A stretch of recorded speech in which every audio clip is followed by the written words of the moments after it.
This is Scoreboard with Chris Titley. Powered by Swiftex. Where can crypto take you? Hi, it's Chris Titley speaking, and we're on the Scoreboard podcast on Friday the 13th of March. Friday the 13th. I hope that's not a bad omen for the podcast. We're sitting here at 5:07 p.m. on a Friday here in Brisbane, but you're not in Brisbane, are you, Mitch? You're in France. We've got Mitchell Pearce, everyone. Hello, mate. Hey, Chris. It's nice to, I suppose, meet you. Had a brief chat on the phone. You had a great chat, great interview with my great mate, Todd Carney, and somehow we got linked up. So, mate, yeah, really appreciate having the conversation, having me on. And, I am. I'm in France, live over here now, doing some coaching in south of France, a place called Perpignan. I played sport here, played rugby league here, and built good relationships, came back, lived here for a bit. My partner's from here, and then now I'm coaching. So that's life at the moment. That's life. And how's your 2026 started? It's been good as far as football. No, generally in life, mate. Anything. Oh, life. Yeah, life's been good. Goes fast, doesn't it? The year just flows. Every year it seems to go quicker and quicker. But I just had a little baby. I'm a father now. Little baby girl, Aaliyah. So she's 6 months, just over 6 months. So it's been a lot of change. So start of my year's been all around pregnancy for the period, and then being a father.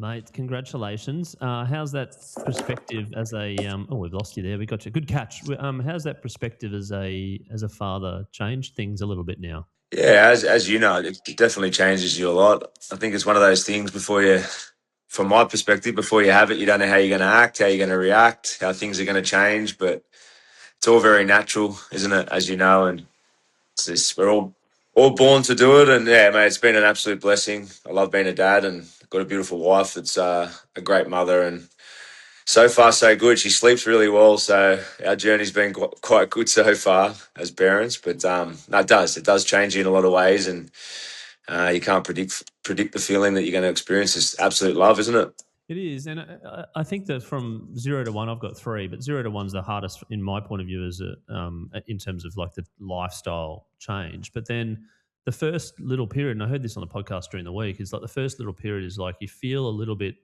sometimes a little bit sort of left out to a degree because they're so attached to their mum, and your job is to support your mum, your wife, and the child. But then there's periods of times where you're like, can I do more? Can I do more? But you can't really. Yeah, you're right. We definitely, the way we're trying to do it is obviously share responsibilities. Obviously, as you said, it's more around the mum at the start. They got that great connection, especially the daughter and the mum. But I just try and be as present as I can be, and obviously I'm coaching now. So when you're home, it's about, I think, trying to be as present as you can be. And but yeah, you want to be, don't you? It's just, you don't want to miss a moment. I've seen them grow up, and when they smile at you, there's nothing better. So I'm enjoying it. It's a great feeling. Absolutely. Now, you said you're coaching rugby league. I'm curious to know your relationship with rugby league. Is it strong still?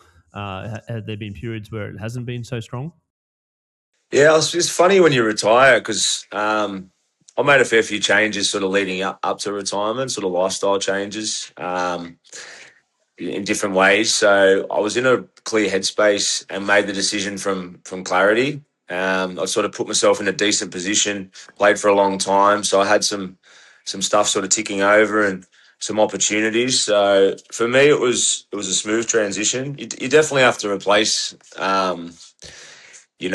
the routine with your own type of training and different stimulations, especially that first 2 years. But I enjoyed it. I was a bit not burnt out from the game, but you put so much effort into it that I was ready to sort of detach from it a bit and see what else was out there. And I found myself done the circle. I'm back doing a bit of coaching, but it's a different stress. It's not the same, and it's not the same obsession, I suppose, from a selfish point of view that I had when I was a player. It's more around service and kind of suits where I'm at in my life in other ways as well. So I don't miss playing footy at all, and I love the new life, but you appreciate it probably more when you get out of it and see how hard it was as well.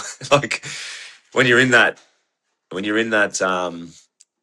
that 20 years of cycle of just routine and pressure and expectation, you don't realise sort of how draining it is at the time. Yeah, I'd imagine. Well, you were very early at 17 that you made your debut, so your entire sort of life is based around that. I'm curious around the high performance thing. Like you said, you sort of miss, but you don't miss that type of thing. But then coming as a dad now, coming as a coach, and getting rebuilding identity and rebuilding a life. I'm curious to know about high performance now for you, maybe outside of sport. Yeah, for me, I mentioned just before around service. I think as a player, especially when you're a young player, footy and sport, it's a very selfish mentality. I think, as far as a team player and within your group and your team, you're about the team and the boys. Genuinely, well, that's how I always approached my footy, and I'd hope that that was the way it came across from my teammates and clubs. But you've got a very selfish mindset. You're a young kid. You want to achieve your goals. You take some selfish actions as far as routines and your training for a long time. And I think the difference in my life now is more around thinking of others. Being a dad, coaching, some stuff we're doing with Reboot with Toddy as well. It's a lot more around being of service and how you can sort of use what you've developed, all that selfish skills or those disciplined habits, to then sort of pass that on. I suppose that comes to different people at different times, but as I said, I made a few changes at the back end of my last season going in, and I felt like it sort of naturally led me to that mindset, which I think was a blessing, because if you're holding on to that other mindset into retirement, I think it can be dangerous, because you don't know where to put it. Where I think in the real world, this mindset's way better. And for me, you talked about high performance mindset. I train a lot. I'm actually training for a marathon in 2 months in Spain, actually, about an hour from where I live, with a good mate of mine. So we've been doing lots of training with that. So I still need the stimulation and the challenges, but I invest that into stuff like this. I suppose it's my first marathon I've done, but whether it's training or weights programs or my meditation, all that type of stuff, my diet, I definitely need that to still stay clear. You mentioned you made some changes. I mean, it is a personal question, but if you wanted to share some of those changes that you have made in your lifestyle, you did mention training, weights and diet, etc. Have there been some other changes as well? Yeah, just a few things. The main one was the alcohol. For me, I stopped drinking about 3 years ago. Um, I was with Toddy, actually. Spoke about him a couple of times, obviously, because you had the interview with him. But I stopped drinking. Had a big night with Toddy, or a big few days, and just had enough of it. And so that was probably one of the biggest changes for me. From just taking that out, for me, it just cleared a lot of stuff out, cleared a lot of baggage out. Allows me to be a better father, be of service in the things I want to do now, be a better coach, just a clearer mind and happier person more than anything. More at peace, more self-love. Sounds a bit deep, but a lot of that alcohol and that party sort of stuff detached me from that. And it's an age thing too, isn't it? I'm not young anymore, so I think it's a natural progress, but I'm glad I made the choice. I haven't given up alcohol. I'm 44, and through being 18 and what's that, 26 years of having a beer in my hand and having a good time, etc. I'm curious around how hard it was for you to be a blanket, sort of, no, I'm not touching it. And then suppose looking back at some of the fun times or memories that you've had where alcohol was around, what do you think? Yeah, I had different troubles with it during my career, and I actually went to a rehab when I got in trouble. At one point, it was a bit of a well publicised fuck up on my end, in my mid-20s, carrying on the drink, and I went to a rehab. But at that time, I wasn't fully invested in it. Like, I went there and I learned a hell of a lot at the rehab, from a personal point of view, self-reflection and lots of stuff around mindset. But giving up the drink just wasn't a full commitment at that age and that point. Look, for me, like, there's different people when you stop different things in your life. I don't stop something and then judge something. I can go out with my friends while they're drinking and having a good time, and it's just it's not something I miss now, and I'm grateful to say that because it sort of was something I loved, and I don't look back on all the good times and even some of the stupid things from a bad light. It's all part of your journey in your life, but for me now, it just sort of works a bit better. And it wasn't a tough choice because I was probably burnt out from it, that cycle. It was a bit draining in the end, and as I said, I'm grateful that it sort of led me to the clearer path for now. Did you think the high pressure environment was a factor in that, or do you just think it was an age thing and kind of your mates and networking and could happen to pretty much anyone, or do you think there was high highs and lows that kind of just, I suppose exaggerated the lead to having a beer or having a drink after the game, etc. Yeah, there was definitely imbalance there for a long time. Probably come into it was probably my personality before I played first grade as well. Like, growing up with the boys was train hard, play hard, and rip in pretty hard. We tried to try everything we could, and that was just the way we sort of were, to be honest with you. But which a lot of blokes are. But I suppose then you come into first grade, and then there's all the ego, and then the ups and downs, and um, the cycle of all that mixed in with the good times. It can become a bit chaotic. Not all the time, it's a professional sport. So majority of your life's extremely disciplined and balanced. But yeah, when there was the time to go, it definitely took advantage of it. And it has its downfalls. And as I said, there was plenty of good times. But I suppose you just got to get to a point where what's your priorities? You spoke about, high achieving mindset. You got to work out what your purpose is and what your priorities are. And if something's holding you back from that, well, you're not going to find happiness and peace or the success you're after. So that was probably the answer in the end. And while you were playing rugby league, did you have a goal in mind? And if you did or you didn't, that's one question. The second question is, do you have a goal now? A goal is in for the future. Yeah. Yeah, like something to chase or something that maybe you're aspiring to, or is it, or you don't? Like, everyone's a bit different. Sorry, mate. Yeah, no, I've always been a goal setter for sure. Probably too much sometimes. It's without trying to dive too deep to answer your question. It's funny lately. I've been going through, and I sort of always go through these type of phases, but I've gone through it again lately where it's when's chasing more. Sort of stop and then you're happy just being. It's a pretty deep question to go into pretty early, but probably gives you a bit of sort of how I think at times. But I think going through your career, there's always something to chase, like the next goal, the next season. I want to play reps. I want to do this. I want to win this. You've always got that, and you're always being challenged in the system. And having people around you like-minded that are going after that. So it's very normal. I think when you go into retirement, unless you've got these huge goals to go straight into coaching or run a business, this type of stuff, I feel like it's just been an interesting journey for me of like being busy and chasing things, but then also finding the balance in other ways and not feeling like I have to always go after something, if that makes sense. It does. And so, like being content. Like I asked someone the other day about, are you winning in life? And they said, no, I'm never winning, but I'm pretty happy right now. And I'll obviously chase, but I'm content. Yeah, well, yeah, for sure. And I think that's always a battle, isn't it? Because especially if you're a high achiever and you're someone who doesn't like to feel like you're kind of standing still or you're not growing. It's quite a hard balance, isn't it? And it takes a fair bit of, you talk about taking out alcohol, or putting routines or training. It takes a fair bit of organisation and time management in your life to sort of find that clarity. Well, for me anyway. And some people it might come a bit easier, but I think that's a battle, not a battle, or it's just something that I constantly, strive to get is have the balance in all parts and feel happy and content with that while still looking for something new. Obviously, I'm coaching at the moment, so that's purposeful. The reboot stuff that they're working on is something that's a goal to sort of help, especially a lot of young kids, pass on a lot of our messages and our journey. That's something that's means a lot to me, and I want to invest in that. But yeah, I think that balance between chasing more and then also just being content with daily habits it's a difficult challenge.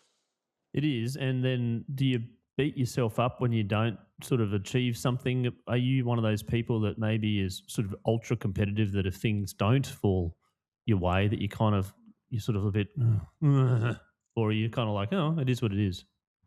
Yeah, I'm more relaxed now as I got older. I think definitely competitive and definitely had that mentality for a long time. And I don't think you lose that, and you don't want to lose that. But I've definitely eased and let a lot of that go as soon as I retired. And but yeah, it's I think that if you're wired that way and that competitive nature, it's who you are, isn't it? You got to sort of embrace it and invest it in the right areas. And I suppose training's good for that, and those type of things. What do you do for a training regime? Is it weights based? Is it running? Is it aerobic? Like, how do you keep yourself fit, which keeps your mind fit? Yeah, just I do bits and pieces, just weights, bit of circuit stuff. Obviously, the training for this marathon, which I did a half marathon not long ago with my mate. So just try and tick over. I really enjoy running. Obviously, when you're playing, you're doing different types of training. But for me, longer running, I find it really therapeutic.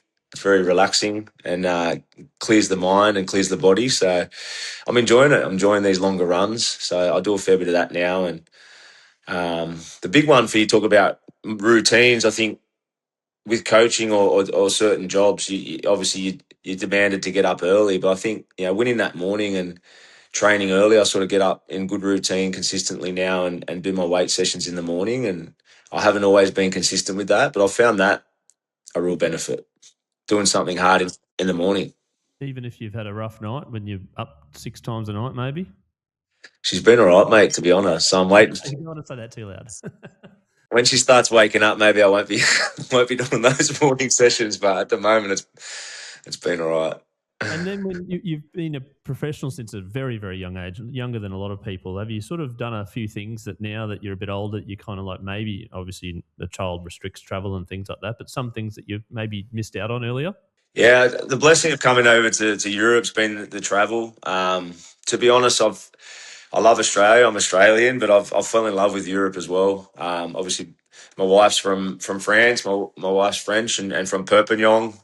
So I've got a lot of friends, obviously French friends, and from different cultures that I've met over the years while being here. And yeah, it's opened up a whole new world. Been in Europe. I travel bits and pieces through my career, but as you said, it's sort of restricted to that 8 week period. And you do your Balis, your Thailands. I've been lucky to obviously experience a fair bit of the world, but since living in Europe, been able to travel a lot more than you'd expect, I suppose, than living in Australia. And mate, I love the culture of Europe. I love the way they live. There's so many differences to Australia, obviously, and once you live here, you sort of experience that, especially in Perpignan and the part where I live. It's a very relaxed sort of place. You obviously don't have the same opportunities that you get in big cities, but yeah, there's benefits in both, and it's been a great sort of perspective for me at the right time in my life, I suppose. And rugby league is a game in Europe. We had Darren Lockyer on recently talking about his acquisition of the London Broncos and trying to grow the game globally. Your thoughts on where rugby league is in Europe and as a global game? Yeah, talking about Darren Lockyer, the great Lockyer. It's awesome having him on. I've seen different podcasts he's been on talking about London Broncos. How cool is it having the GOAT over there in Super League pushing for that? So, but yeah, it's the game here is a fair way behind as far as just the revenue. Like there's just not the same fundings as there is in the NRL. We all know how crazy the NRL's gotten now. Just the money that's invested with all the TV rights and everything. So it's a great product here. Obviously, I grew up in rugby league. I love rugby league. So being able to be a part of it, the game in England, especially in France, it does mean a lot to me because it's something that we love and you want to see it blossom. And there's some great talent here. Like the competition itself, the players. There's so many of the players that would do just as well in Australia, especially if they were given the opportunity to develop there. But it's just not the same funding in the competition. So a lot of the clubs struggle with putting teams on the field, year to year, and just the whole setup around stadiums and stuff is just not at the same level as Australia. But yeah, like my dream would be, well, it's above my head, but I'd love to see the NRL invest over here. I'm not sure how that'll work, and there's obviously talk, or you read different things. I haven't heard anything personally, but I'd love to see some sort of investment in not only in England but in France as well. Because you think about France back in I think it was in the 50s or 60s. They were one of the best teams in the world, beating Australia. Then there was different changes, and rugby union took over, especially in the south of France. But there's a real passion for rugby league here, which is quite 24 hours away from where it's sort of from Australia, and there's all these passionate rugby league fans. You got to nurture it, I think. So hopefully the game can invest in it. And like I said, Darren Lockyer doing a lot of PR for London Broncos is huge, isn't it? Yeah, no, I was fortunate to have him and Grant Wexel on the podcast talking about their investment in the London Broncos. But yeah, there's a bit of a shout out to the NRL, maybe to have a look and see if there's any investment opportunities over there from a league point of view, an infrastructure point of view. But it sounds like it's kind of thriving. You touched on coaching there for a second, and it looks like you're reasonably happy. Is it a bit of a happy spot, and it's the talent that's around? Is a bit of resemblance of your era when you're playing, or is it a bit of a different era and different personalities, etc.? Yeah, the game's definitely changed. I think, from when I first started to in the back end, it was definitely changing. But yeah, I love coaching. I'm enjoying it. I'm doing more specific with the halves, which I really enjoy. Even when I was playing, I really enjoyed working with the younger halves in the club and passing on sort of what you learn, and then to the next generation. I suppose that's your duty, and I was always a sponge to the older guys. I had mentors like Andrew Johns and Matty Johns and these guys, Brad Fittler, when I came into first grade, that I just listened to every word they said and try and emulate them. So anything you can pass on is always rewarding, and I'm really enjoying it. There's some good halves here at the club. Toby Sexton, who played at the Bulldogs, he's a great kid. He's playing some good footy, and Lewis Dodd, who had a bit of a tough time at South Sydney, who's a super player, but he sort of found himself again here. So, yeah, it's really rewarding being in and around it, and it's a new experience for me. I've obviously done a whole lot. Did a little bit at the Roosters when I finished before I came back over, just with the academy guys, the younger boys there. But, yeah, it's good. It's rewarding and different to when you're playing, that's for sure, but it's definitely rewarding. Yeah, is it something that you feel that could be on the agenda in the pipeline and sort of channel some of that competitiveness and maybe obsession in terms of like, actually we can get this team to X, Y, Z?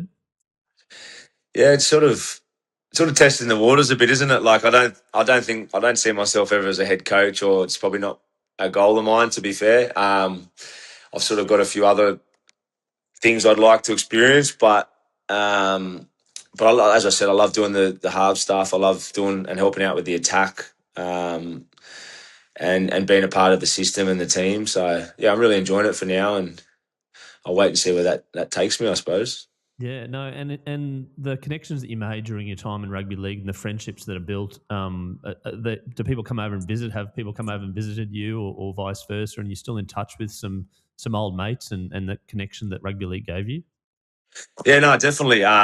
As I said, I went back to Australia for a little bit, and before I came back, I've been back here a year now, but I was sort of back and forth in Australia for around a year. So I definitely got around and caught up with plenty of people. Still keep in touch with a lot of my footy mates and mates back home. You do miss people at times when you're living over here, but I've got a great group of friends in Europe as well now. And one of my best mates who I coach with now has been a great player over in England, Michael McIlaurin, who he's actually assistant, does the defence at Catalans and lives in Perpignan.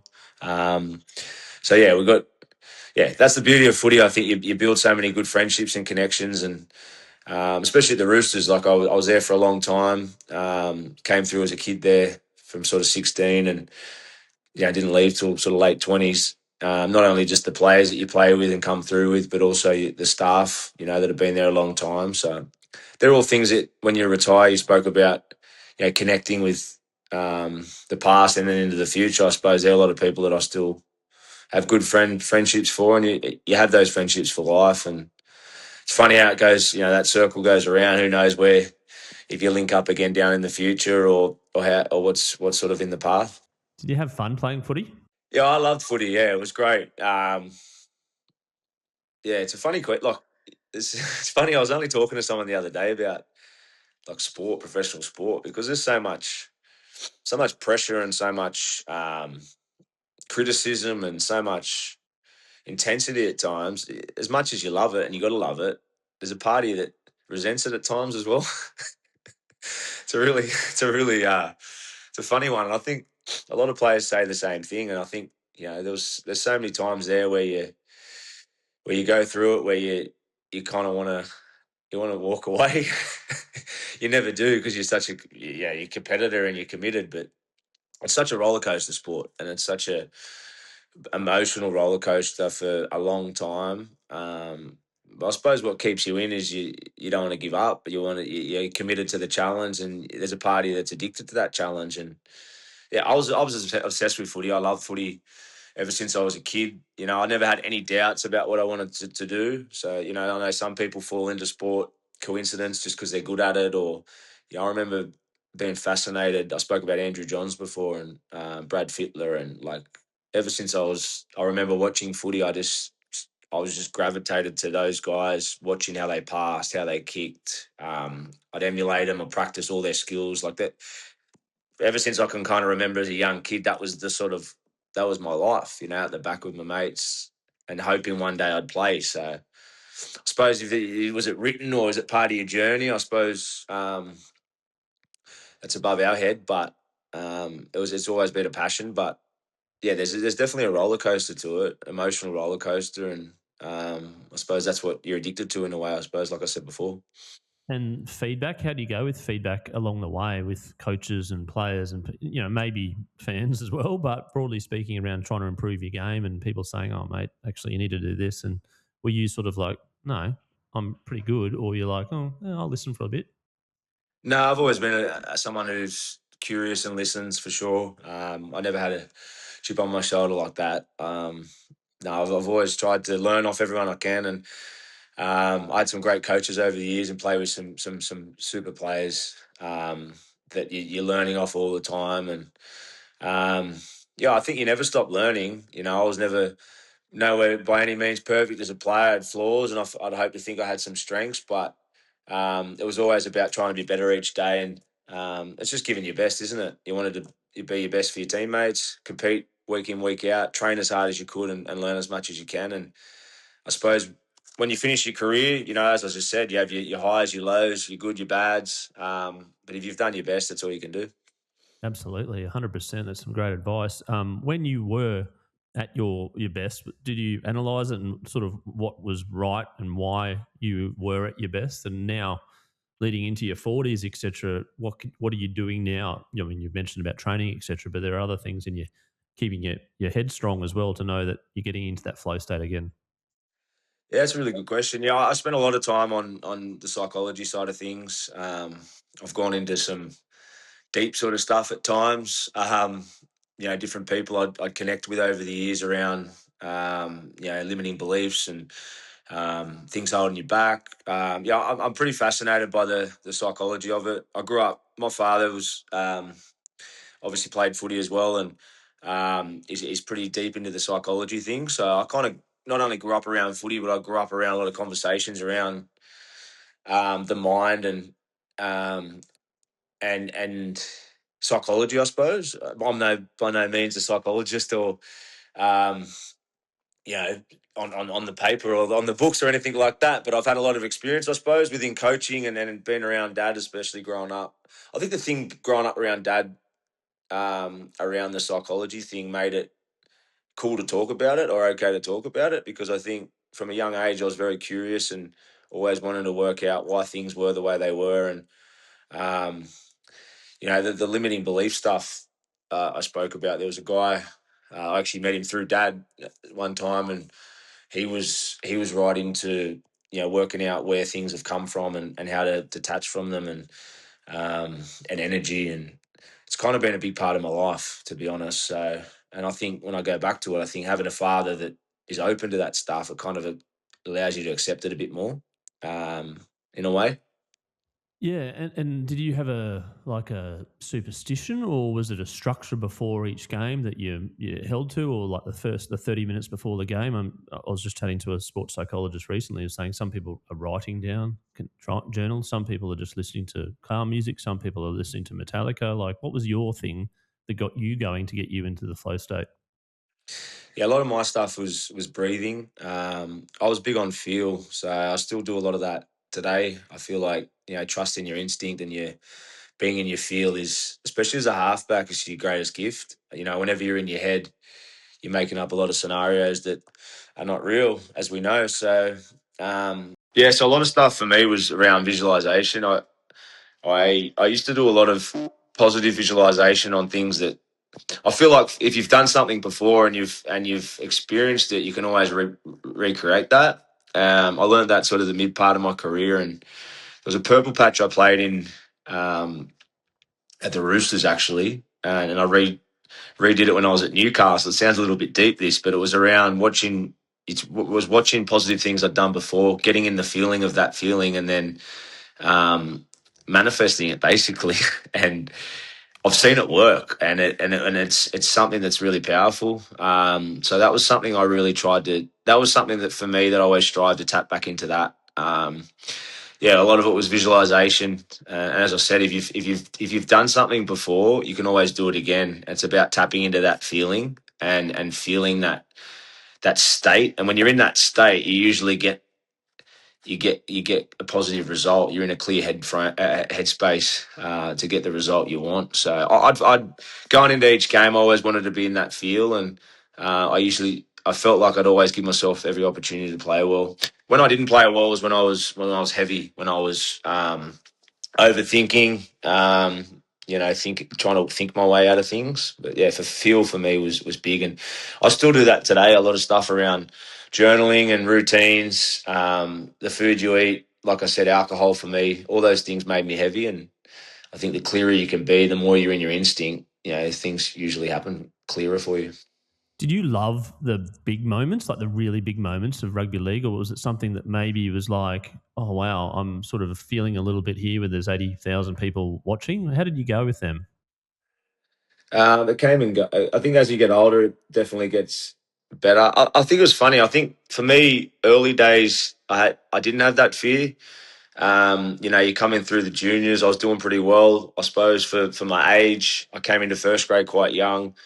I debuted in Origin when I was 19, and I was less intimidated or fearful at that age than I was probably in my mid-20s because of the pressure and repeat performances, and probably from my own weakness, taking on all of the stories that were getting said and repeat performance, that type of stuff. So. Um, And then I suppose you go through then to the back end of your career, and then you kind of you get a little bit more secure, and then you can start to sort of you feel a little bit more comfortable in those situations, if that makes sense. So um, yeah, I think for me it was more around yeah, if I had clarity and my routines were good and I'd get myself in a good headspace, I'd usually handle things quite well. Yeah, no, brilliant. No, I love that. And we've got a couple of questions we ask our guests on our podcast regularly. One is the scoreboard moment. And the scoreboard moment is a moment in your life which is quite visual and it's quite important to you. And from that moment, life changed. Yeah, if it was around probably when I was in my teens, I was coming through. You talk about like a bit of a breakthrough and confidence as a player, or sort of the start of your career. I was when I was 16, I played up in CCC, New South Wales CCC, and I was playing with a lot of older boys and played at the sort of the competition to make the Australian Championships team. And I remember going into that age, and you kind of don't know sort of know who you are or if you're good enough or that type of stuff. You're playing local footy, but I remember there I played against a lot of the boys, a lot of fair few boys that ended up kicking on and playing first grade in the competition, and I played really well and sort of. It was a funny thing to explain, but I sort of felt like I found myself in that competition. And then after that, I ended up signing with the Roosters with Ricky Stewart. A big reason for that, being an ex halfback, one of the great halfbacks, and someone like that to invest in you. That was just a time in my life when I remember it was a real breakthrough that I was like, oh, I feel like I can actually make it. And from that day on, things happened quite fast for me. The year after, I ended up captaining the Australian schoolboys. We actually travelled in Europe. I got player of the series, and they're all little confidence boosts. And then first grade followed after that. But I remember that specific competition. I remember going home and just it was a bit of a light bulb. So that's something that's always stuck out. What's your views on luck in life? I think you create your own luck. I think nothing's a coincidence. I don't think anything's a coincidence, and I like adopting that mentality because if you take full responsibility, I take full responsibility of all the good things and all the bad things that have happened in my life, and I've always naturally done that. But I feel like the more I get older, I've realised that when you really do take responsibility, that you're in creating your own life, you usually get more than you don't, and more things sort of work for you. So yeah, I think the grander plan's written. I think it's in God's hands how it ends up. But I think you got to create your own luck for sure through your choices and your mindset. That acceptance piece around everything that you've done in the past and in life, and I'm 44. No one's perfect, and they've done silly things and stupid things. Was it difficult to do, or did you accept things on the spot? I mean, how?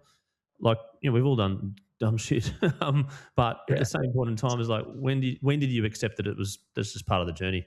When you talk about responsibility and I look back, and at the time I clearly wasn't thinking like this, and it's easier as an older sort of matured head looking back. But a lot of the stuff when I got myself in trouble, I kind of sort of, when I spoke about creating your own life, I definitely created it through the way I was at the time, your insecurities, things that are going on in your life, trying to escape. The incident itself is usually a byproduct of a heap of little choices or bad decisions. It wasn't just that one thing. So I can look at the patterns when I look back in a lot of things that happened in my life, and it was all self-inflicted for sure. And that obviously takes a lot of work. And as I said, years of sort of doing and replaying the story and working on yourself to sort of understand that. But yeah, there was a lot of self-destruction there, and that a lot of the time comes from how you're seeing yourself and not being in the right headspace. So whatever I did at the time that was sort of well publicised was a bit of a byproduct of probably where my headspace was at the time, and it was clearly rat's ass and not in the right headspace at that time. I was doing the wrong thing, and you'd like to think that when you've sort of good things have come into your life, it's through the right choices. Mate, it sounds like the right choices are happening for you right now, and you're content. You've got a bundle of energy, and it's really nice chatting to you about all this and the acceptance piece and the ownership piece as well, and the transparency. But we've got a couple of sponsors at Scoreboard. One is SwiftX, and they're Australia's most trusted cryptocurrency exchange. They've got over 1.5 million users here in Australia and New Zealand, and as part of their campaign, Where Can Crypto Take You?, we run a little segment called the SwiftX Bucket List sporting event that you haven't attended live thus far. I'm interested, Mitch Pearce, your sporting event that you haven't attended live thus far that you would love to. I'd love to go to the Super Bowl in Las Vegas. Or anywhere. Anywhere. But I think the Super Bowl in Las Vegas would definitely something I'd love to do. A couple of mates went there. Was it last year? A couple of years ago, it was on there. Yeah, that's where was it Snoop? No, Dr. Dre, I think it was. Yeah, how good was that? They're on fire. Eminem, Dr. Dre, Snoop. I think Drake might have been on it too, was he? I think. But yeah, I'd love to do that. That'd be awesome. Maybe crypto can take you there. Now, we also have another partner in PocketSmith, and PocketSmith is the personal finance app for the household CFO, the one keeping the budget in check, paying the bills and kicking goals. Over 80,000 Aussies use PocketSmith to track their spending, see their net worth and plan ahead. And as part of their partnership with Scoreboard, with all the sport and business and money and everything to do with money and sport, I'm curious, Mitch, are you a budgeter? Are you the CFO of your household? I try to save the pennies. It obviously gives you a bit more freedom if you do, doesn't it? So I've burned a bit, learned a bit over the years. Talk about nights on the drink, but yeah, I try and live with a bit of discipline around that type of stuff, and got the kid to feed, mate. So I've got to be smart. What about you, mate? You budget a bit? I do. I use Pocketsmith, but I inevitably have too many coffees and maybe too many subscriptions and maybe too many other miscellaneous things from the rainy day bucket, which shouldn't be from the rainy day bucket. But anyway, and now we also have our all-time favourite sporting moment, and I preface this that this does not include yourself. Something that you can watch on YouTube 10,000 times. Kathy Freeman in the Olympics. It was the first thing that came to mind when you asked me. What a moment. I don't know. It just, yeah. Iconic. And I'm running this little thing on LinkedIn, like the top 100 sporting moments of all time. I'm not going to reveal the winner because we're only up to 98. But we've got a long way to go. There's so many moments. Kathy Freeman? Come on. Well, I'm not going to tell you, am I? But anyway, she'll definitely be up there because you can just press go on that and just pause and just watch for however long it was, 48 seconds or whatever it was, and just watch the whole thing again. And you're like, oh, wow, that was good. You can just watch it every year, to be honest. You know, he's not far behind him, and I know he's not one of us as far as an Australian. Michael Johnson was, whenever he ran, like I was only a kid sort of when I was watching, mate, he was the big gold chain. His neck never moved. Like, I just remember being in awe of him, watching him as well.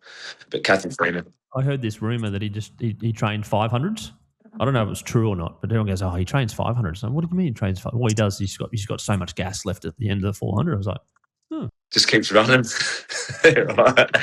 True or not, but maybe it was just this iconic kind of, and then the tail end of Usain Bolt as well. You can watch around the bend and looking around the corner to see if there's anyone around. But the Olympics are coming up in LA and then obviously here in Brisbane in 2032. The younger rugby league players now growing up, playing in the game, modern day era, a lot more transparency, a lot more feedback through social media, things like that. Different era, a little bit different era to when you were growing up. Some advice that you could give them? I think I need some advice off them. They're so good on social media now and TikTok and everything like that it's probably something I need advice myself, Chris, to be honest. But I think it's a great time to be a player. There's no doubt there's so many opportunities for the boys. There's no doubt that the world's changed and the younger people have a different outlook. But I think it's beautiful. I think it's it's with the times. I think I was lucky that I'm not that old, that I was full old school, I suppose. But when I came into first grade, the culture was definitely different. I think the biggest difference was more around like respecting the older lads.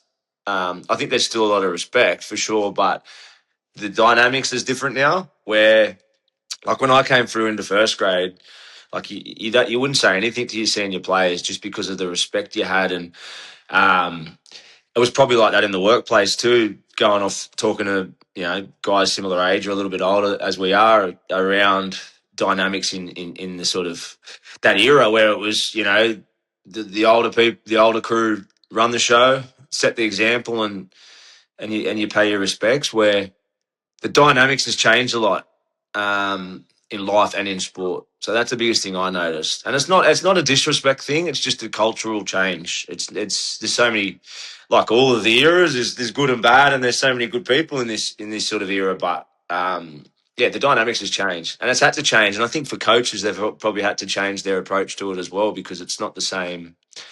It's just a different dynamics. I'm sure you could probably understand that. But as I said, as far as the way the boys are so up, boys and girls are so in tune with social media and how to market themselves, it's something that I need to learn, and I think it's great. Mate, I got a deal for you. Yeah? I'll help you with the social media on the basis that you put this podcast on your social media channels. How about that?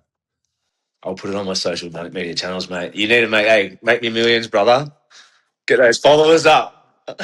Let's go viral. Let's break the internet. Yeah. A candid, exclusive, canny, whatever it is, chat with Mitch Pearce. We can go global with it. Mate, thank you so much for having a chat today. Appreciate the time. that you've got early in the morning in France. I'd love to come over and say good day at one point in time, but 3 kiddies at the moment is my priority. But at some point in time, we'll get there. I really do appreciate, and all the best with the venture with Todd, and congratulations on everything that you've done in terms of your lifestyle choices and getting you a clear headspace now, and being a father, the most important thing as well. So all the best, and looking forward to supporting where I can. Thanks so much, Chris. I really enjoyed it. Chat soon. This has been another episode of Scoreboard with Chris Titley. Go back and check out some of the other episodes you might have missed.